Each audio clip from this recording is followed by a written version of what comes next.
Bueno, ya regresamos a nuestro programa, tenemos muchos temas para ir conversando también en el día de hoy. Tengo un gran invitado.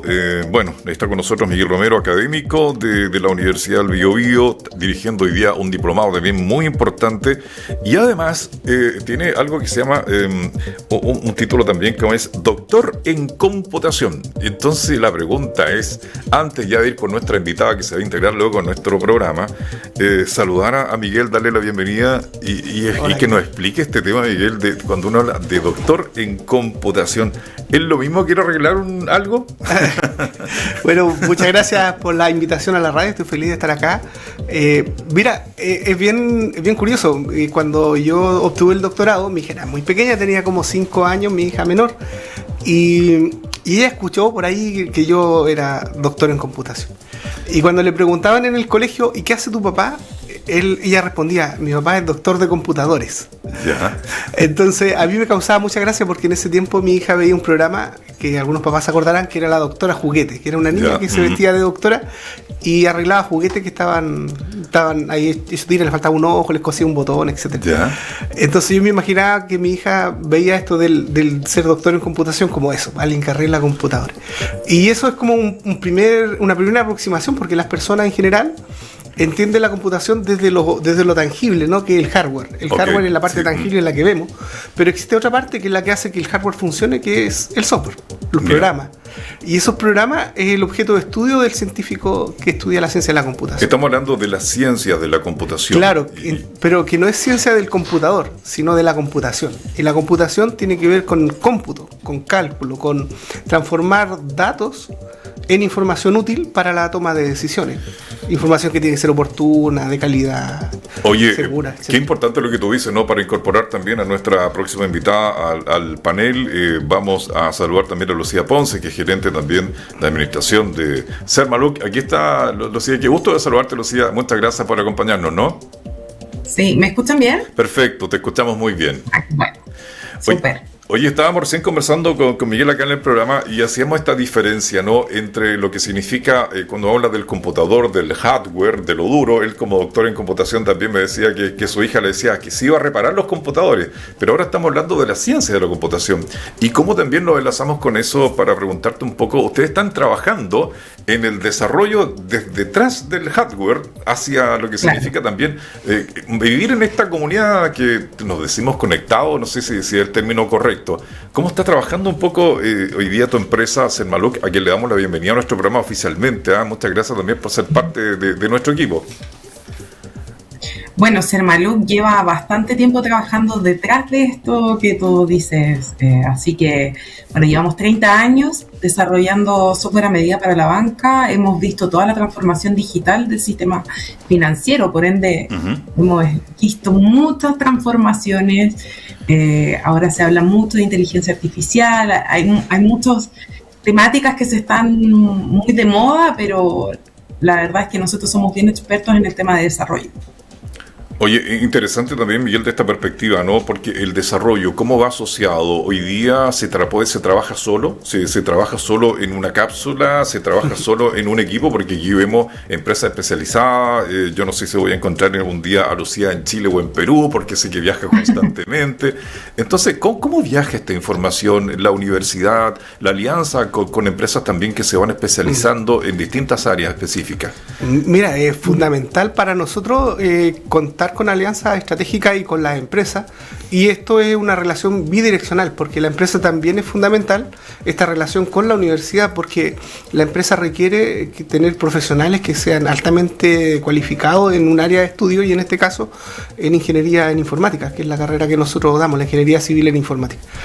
Y es importante que para eso la universidad no esté desarrollando su quehacer en una burbuja, sin ver las necesidades reales de la industria, porque podríamos nosotros hacer nuestros planes y programas en función de lo que nosotros sabemos, y formar a los profesionales solamente en un conocimiento teórico que finalmente no le sirva a la industria para resolver problemas que se están viendo hoy día en las empresas chilenas.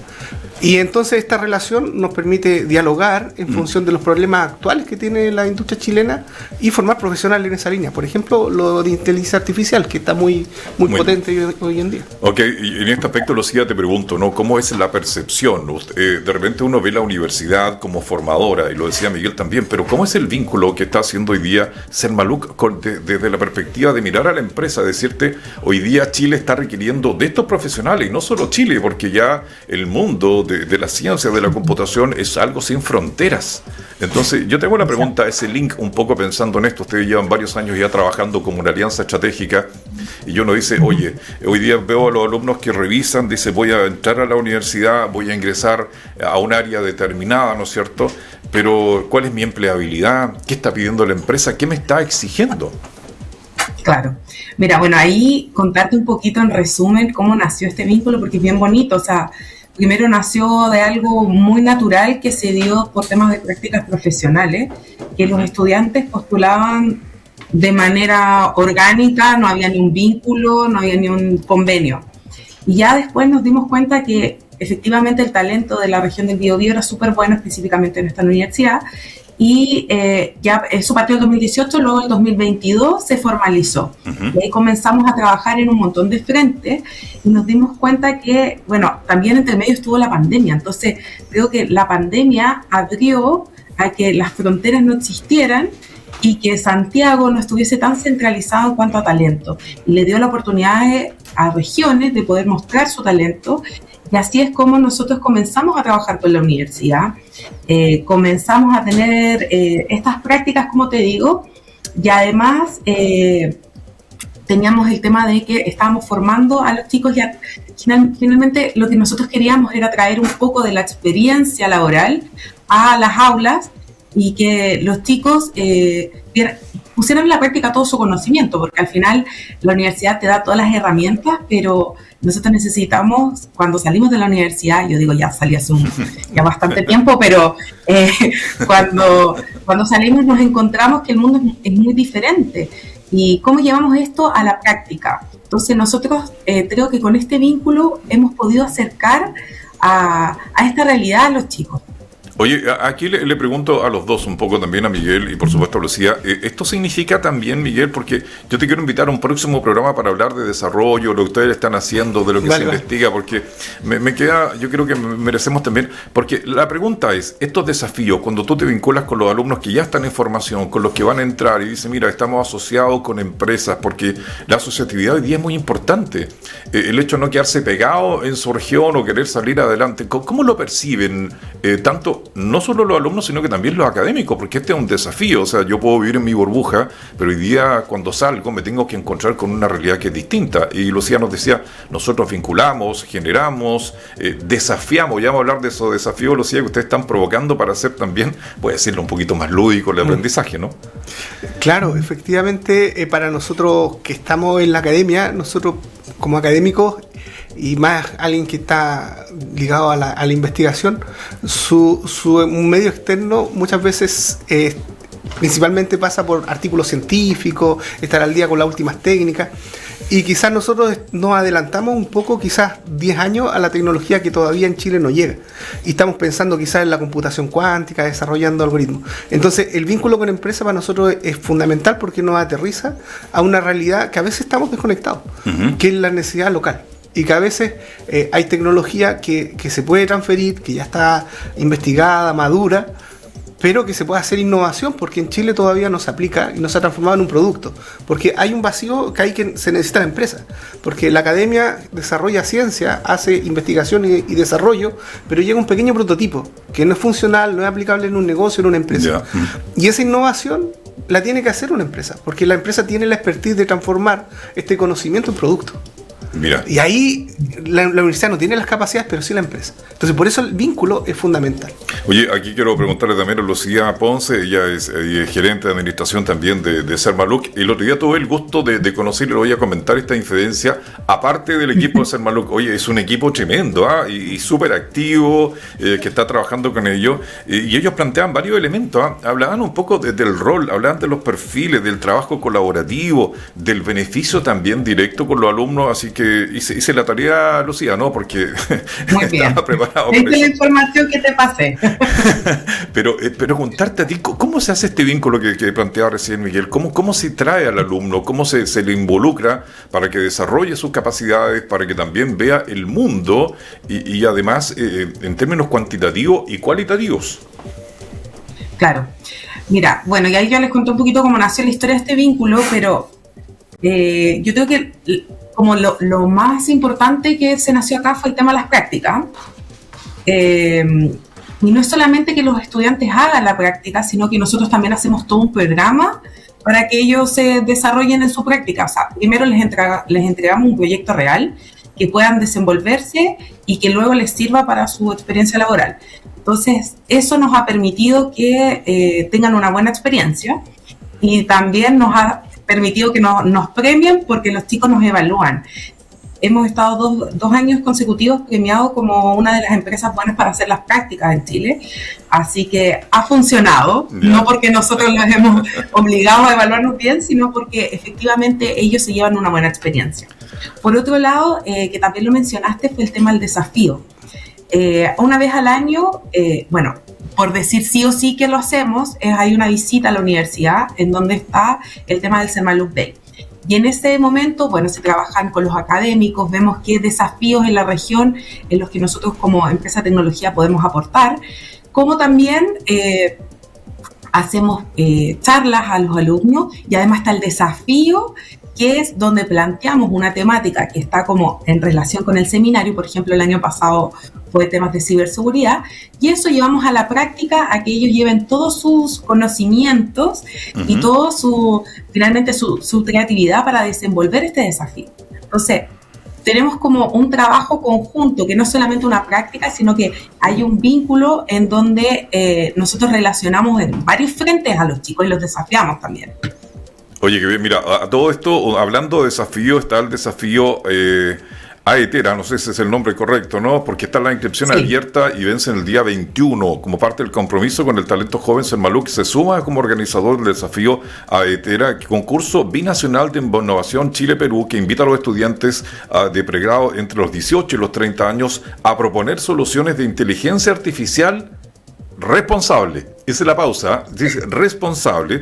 Requisitos son tener entre 18 y 30 años, ser alumno o alumna de pregrado, residir en Chile o Perú. Las inscripciones están abiertas desde el 11 de agosto hasta el 21 de agosto a través del sitio desafiochileperú.equipo.p. Los premios contemplan un iPad Air, así que esto es interesante para contarle a la gente que hay desafío, ¿eh? Sí, también hay que pasarlo bien. Desafío. O sea, nosotros trabajamos muy de la mano con la Universidad del Biobío. La verdad es que ya pasó de ser algo que es solo un convenio. O sea, nosotros le tenemos mucho cariño a la región y se dio algo con la Embajada de Perú y también se abre a todos los estudiantes, así que pueden participar. Los premios efectivamente están buenos y además lo otro que no mencionaste es que les da la oportunidad de poder viajar a Perú. Ya. Así que el grupo ganador, así que está bien interesante. Oye, hay hartas cosas. Y aquí quiero preguntarle un poco a Miguel, como doctor también en computación, preguntarte respecto al desafío regional.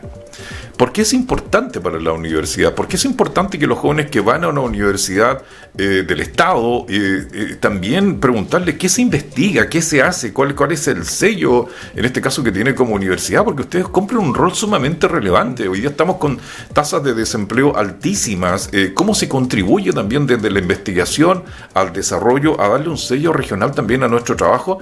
Entendiendo que hay muchos profesionales que también están prestando servicio no solo en Chile, sino que en el extranjero con sello UBB.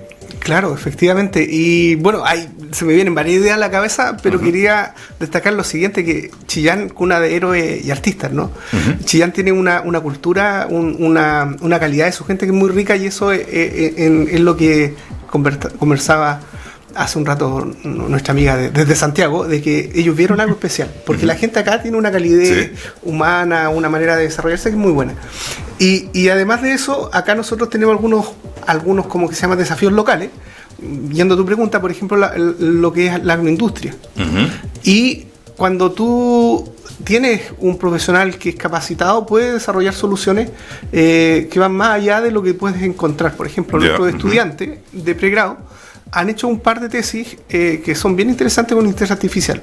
Se me viene a la memoria una de unos chicos que estaban detectando enfermedades en lechuga, donde tomándole una foto con su celular y aplicando modelos de inteligencia artificial basado en visión por computación, detectar qué enfermedades podría tener la hoja para anticiparse obviamente al problema y poder aplicar un plan remedial con algún químico que ataque la plaga. Y eso es una tesis desarrollada en pregrado con estudiantes en Chillán. Correcto, mira, y yo creo que me quiero tomar de eso también, porque a lo mejor, Lucía, también ustedes como equipo trabajan en estas mismas ideas, en estas mismas cosas que podrían de provocar el salto tecnológico de alguna. Ahí donde está el vínculo, ¿no? Ahí donde está el gancho. O sea, ustedes son los observadores, hay un dron funcionando por todo el mundo, ¿no es cierto? Y ahí están las oportunidades, pero cuando hay un respaldo también institucional como una universidad, se puede hacer un excelente trabajo, ¿no? Sí, finalmente las universidades nos muestran los desafíos que están dando vuelta en todas las industrias, porque nosotros estamos muy cerrados también a una industria donde tenemos toda la experiencia, pero ustedes nos hacen abrir un abanico de posibilidades en donde podemos ocupar la tecnología. Y eso es lo que ha pasado este último tiempo con la universidad. Uh-huh. Y también la universidad está trabajando mucho en temas de salud. Entonces hay muchas investigaciones, los chicos tienen desarrollos que son impresionantes. Uno de repente cuando los escucha se asombra de lo que pueden lograr chicos que de verdad ni siquiera están en el mundo laboral y tienen unas soluciones que impactan. Ok, oye, me están preguntando acá si tú puedes hablarnos algún detalle, porque sé que yo he visto algunos videos y son muy interesantes del Sermalux Day. ¿De qué se trata eso? ¿Qué es lo que es? Sé que ya algunos han vivido la experiencia y yo estoy desafiando también a todos los alumnos de Miguel que lo están escuchando y que lo están viendo para que no se queden fuera cada vez que haya este llamado, ¿no? Sí, mira, el Sermalux Day siempre coincide la fecha más o menos con el seminario en la universidad. Uh-huh. Este año parece que todavía hay, no sé si no me equivoco, Miguel, no sé qué, todavía no tienen la temática, ¿cierto? No está la temática y en la fecha, seguramente la temática por ahí está, hay dos o tres candidatos. Sí, noviembre más o menos. Yeah. Nunca se escapa de finales de noviembre. Sí. El año pasado, como les dije, fue de ciberseguridad. Yeah. Entonces, en ese contexto, lo que nosotros hicimos fue hacer charlas con expertos que están dentro de nuestra organización respecto a cuáles son las temáticas que están en el mercado de la ciberseguridad. La ley de protección de datos, y que más que nada que los chicos tengan conciencia de qué temas tienen que saber cuando se exponen al mundo laboral. Por otro lado, está el tema del desafío, que es lo que mencioné hace un ratito, que hicimos como esta del seguir la bandera, ya, ni me acuerdo el nombre, pero eran había muchas pistas y finalmente tenían que llegar a un desafío final. Y se hizo el año pasado en in situ, no se preparó desde antes, entonces fue bien entretenido porque los chicos se juntaron todos en una sala, habían concursos, entonces fue bien dinámico. Entonces se genera bastante expectativa porque todos los años se hace algo diferente en esta temática que gira en torno al seminario, pero siempre se llevan algún aprendizaje o un desafío que luego van a tener que enfrentar cuando ellos salgan de la universidad. Entonces es bastante entretenido. Oye, importante, ¿no? Miguel, y este trabajo también en la universidad, de investigación, hablamos de ciencias, y tú decías al comienzo, ¿no? Produce como un choque, porque no estamos acostumbrados a hablar de las ciencias de la computación. Claro, cuando uno va a la universidad lo conoce mucho, pero cuando lo ve, digamos, en el mundo exterior, la comunicación parece que todo pasará solo por la última parte, que es la aplicación o el desarrollo o el uso del software. Nos falta todavía, como a nosotros mismos como medios, siempre vemos la parte final de lo que llega, el front, como dicen los expertos, sí. Porque hay unos ideas. Claro, hay mucho trabajo tras bambalina. Por ejemplo, hoy día la inteligencia artificial y las redes neuronales parece que se crearon hace poco y es la última innovación, pero las redes neuronales como tales fueron inventadas en la década del 50. Uh-huh. Entonces, desde el 1950 es un desarrollo científico que ha estado ahí incubándose en la academia. Yeah. Pero no había la tecnología ni la potencia de cómputo para que esto explotara como lo explotó en 2015 en adelante. Pero fue el contar con supercomputadores lo que hizo que esta tecnología, que eran básicamente matemáticas metidas en software, pudiera lograr lo que actualmente estamos logrando. por ejemplo, hay una tesis del Magíster en Ciencias de la Computación de la Universidad del Biobío, el cual dirijo yo la sede de Chillán, donde también mediante drones, tomando fotografía con los drones, estimaban la madurez de los arándanos para determinar cuándo es el punto óptimo para hacer la cosecha. Esa fue una tesis que se desarrolló en el Magíster. De todas maneras, y esto también es transversal, ¿verdad, Lucía? El trabajo en las distintas áreas. Nosotros hoy día en las comunicaciones, la aplicación, en la industria, en fin, en todas las áreas.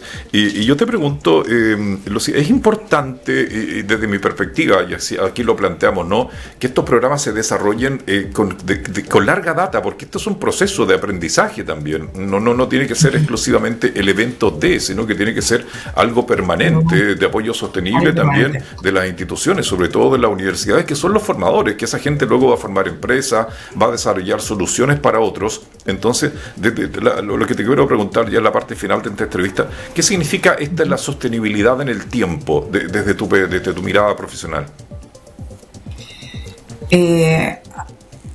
Como que no te entendí mucho la pregunta. No, lo que te quiero decir es que todos estos planes y programas y vínculos, para mí son muy importantes que se mantengan en el tiempo. No, por supuesto. Que no sean solamente esporádicos, por esa línea va. No, claro. Claro,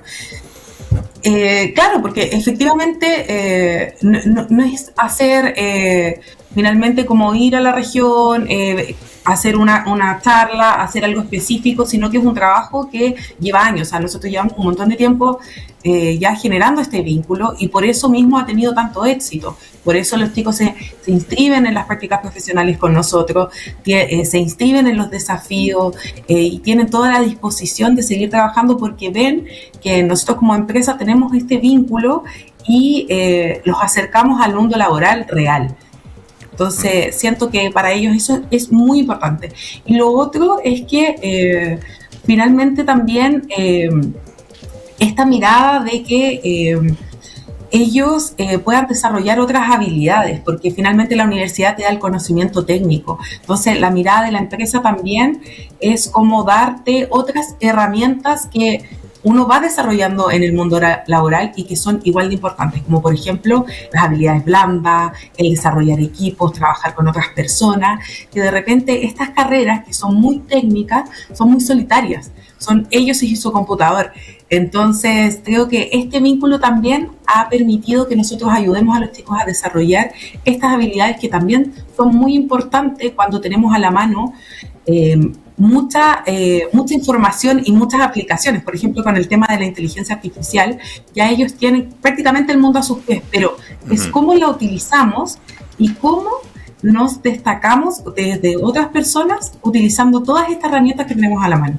De todas maneras, bueno, yo quiero agradecerte, Lucía, que nos hayas acompañado. Estaremos ya conversando en próximos programas, tenerte ojalá pronto por la región de Ñuble para que conversemos. Quizás el otro mes podemos encontrarnos físicamente. De todas maneras, ¿no? Así que esperamos tenerte por acá y muchas gracias también por tu tiempo y decirle a todo yo le envío un saludo y a todo el equipo de ser muy simpático, además muy efectivo y obviamente muy comprometido. Y eso se nota cuando hay un trabajo y el trabajo en equipo, tú dijiste, pareciera que hay como una tipificación. Que el mundo de los que están en la informática son como siempre muy reservados, voy a plantearlo, ¿no? Pero estamos conectados, así que muchas gracias por estar acá. Muchas gracias a usted por el tiempo y bueno, nos vemos pronto. Nos vemos pronto. Bueno, Miguel, interesante conversar de esto, Miguel. Yo quiero agradecerte también y te invito para un próximo programa porque nos quedaron muchos temas. Sí, por eso me gustaría que lo desarrollaran, así que si nos comprometemos para que nos acompañe la próxima semana, nosotros felices de tenerte en el programa. Hoy día queríamos ver este vínculo porque tú tienes un tema muy importante que es la investigación, que es el desarrollo. ¿Qué se investiga? ¿Cómo se investiga? ¿Cuáles son los parámetros? ¿Qué pasa también con la confidencialidad de la información en la investigación?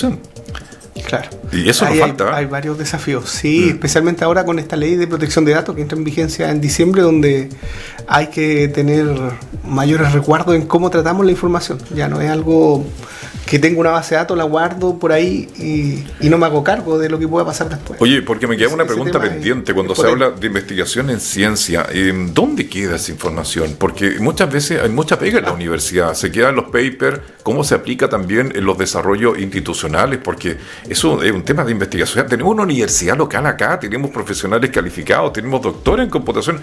Y la pregunta mía, ¿la industria local va a buscar esa información? ¿La autoridad local va a buscar esos datos para poder medir? Porque de repente nos quejamos y nos tiene que llegar algo de una universidad extranjera, y con todo el respeto que merece, que te hice tal investigación, cuando hay investigadores chilenos que han hecho una pega tremenda. Eso es un comentario personal, claro. pero creo que hay que relevarlo. Si día estamos hablando que somos 3.0, 4, todavía no completamos la última milla, o si tenemos una región que le falta conexión. Sí, bueno, la investigación principalmente va a quedar en artículos científicos, que es como el vehículo más conocido por el cual se transmite la ciencia, los artículos científicos. Pero como tú dices, ¿quién tiene acceso a eso? Básicamente los propios investigadores. En ciencia de la computación en particular, el desarrollo de software, algoritmos, generalmente lo publicamos. Hay una cultura de Open Data, donde publicamos los datos con los que hacemos la investigación, cuando se pueden publicar, obviamente, datos sintéticos, cosas así. Y también se publica el algoritmo como tal y el programa computacional que valida la investigación para que alguien pueda después replicar el estudio que uno hizo, porque la ciencia de la computación siempre busca mejorar a partir de lo que ya existe. Entonces, si yo creo un nuevo método, me tengo que comparar con el método existente para decir que efectivamente estoy haciendo un paso adelante en la ciencia, ampliando la frontera del conocimiento. Sin duda, yo me imagino que también sería importante abordar, Miguel, un poco cuáles son los desafíos que tenemos en Ñuble. Si hay una evaluación también, hoy día como región, ¿qué impacto tendría fortalecer también el trabajo en las ciencias, digamos, particularmente de la computación? Entendiendo que lo que tú nos dijiste al programa, partimos de base con eso, es exclusivamente, no tiene que ver solo con el hardware. O sea, ¿qué hay detrás? ¿Cómo funcionan las cosas? Creo que eso se nos ha olvidado un poco de relevar. Sí, no sé si te quedan muchos minutos, pero te quería contar cómo ejemplificar eso con un juego. No sé si yo te desafío y te digo, por ejemplo, piensa un número del 1 al 30. Correcto, ya. Yo puedo adivinar tu número con 5 preguntas. Mira, ok. Y eso, hay detrás una estrategia algorítmica que es bien interesante, porque podríamos tener 2 algoritmos, o por así decirlo, 2 métodos para encontrar el número. El más simple y básico sería preguntarte, ¿es 1? Claro. Tú me dirás, no. ¿Es 2? No. Y yo me demoraría 30 preguntas. En el peor de los casos, ponte tú que pensaste en el 30. Pero no te cumplo la promesa de las 5 preguntas. Y ese es un algoritmo válido, una búsqueda o escaneo secuencial. Pero el método rápido, que hacen 5 preguntas, es el siguiente. Yo voy y te pregunto por la mitad, por ejemplo, 15. Y si yo te digo, ¿es mayor que 15? Y tú me dices sí, yo ya sé que no es ningún número del 1 al 15. Va a estar de 16 al 30. Y eso aquí me permite limitar mi búsqueda a la mitad. Al tiro descarto el 50% Perfecto. Del espacio de búsqueda. Y eso hace que yo, con solo 5 preguntas, lo responda. Y eso escala muy bien. Por ejemplo, si el problema fuera más desafiante, por ejemplo, piensa un número entre 1 y 4.300 millones. ¿Ya? Yo necesitaría 31 preguntas para responder y encontrar el número. Qué interesante. Y eso eso es lo que pilla un científico de ciencia de la computación. Descubre algoritmos eficientes como ese, que se llama el de la búsqueda binaria. Antiguo, pero muy, muy útil y potente. Muy bien, ¿eh? Okay. Aquí estamos hablando también de estos datos, porque uno siempre asocia el tema de la ciencia exclusivamente, bueno, está la ciencia social y la ciencia de la computación, la ciencia por lo común que tú vas escuchando, ¿no? A la investigación, ¿qué es lo que hay detrás es como un microscopio, ¿no? Vamos a decirlo, claro. ¿No? Si lo hacemos la comparativa, algo vamos a encontrar ahí, hay el dato específico el que ustedes buscan. Más que el dato, el método más eficiente. El método más eficiente, ya. Para resolver un problema. Entonces, el científico, bueno, la ciencia en general, lo que busca es hacerse primero preguntas referente a su objeto de estudio. Y acá, en temas de procesamiento de la información, la pregunta puede ser, ¿puedo hacer un algoritmo, un programa que me dé la respuesta que ando buscando a este problema? ¿Es posible computarlo? Esa es como una pregunta. Y después, sí, encontré una solución, entonces es posible. Ahora que es posible, ¿podré encontrar otra mejor? ¿Y mejor en qué? Por ejemplo, consuma menos recurso computacional, requiera menos memoria, o bien lo haga más rápido. Correcto. se demore menos tiempo en resolver el mismo problema. Y la pregunta es, ¿puedo seguir encontrando una mejor? ¿Hay algún minuto donde ya no pueda seguir? Y ahí se estudia también la cota mínima, es decir, ¿hasta dónde puedo llegar? Pero sin tener el algoritmo, sino que solo por las propiedades del problema, llegar a decir si en realidad puedo llegar hasta este punto. Más allá imposible. Oye, qué y eso increíble, es lo que ¿no? estudia la ciencia de la computación. Sí, y hasta dónde llega la gobernanza, ¿no? Y de los datos. Vamos a ver cómo lo podemos conversar en un programa. Oye, Manuel Reyes Pinochet dice, hola, les cuento que nuestro club Ecuestre Las Nieves salió vicecampeón mundial en el campeonato realizado en La Motte, en Francia. Estuvieron ahí en Francia, un equipo chillanejo también, un equipo representado ahí por un gran maestro de equitación como es Manuel Reyes Pinochet, a quien aprovecho de saludarlo. Bueno, estimado Miguel, muchas gracias por acompañarnos. Invitado para un próximo programa porque quedó mucho para conversar y ya nos dejaste este desafío para poder avanzar. O sea, somos más que 0 y 1. Claro, por supuesto. Ok, que tengan una excelente jornada. Muchas gracias. Gracias.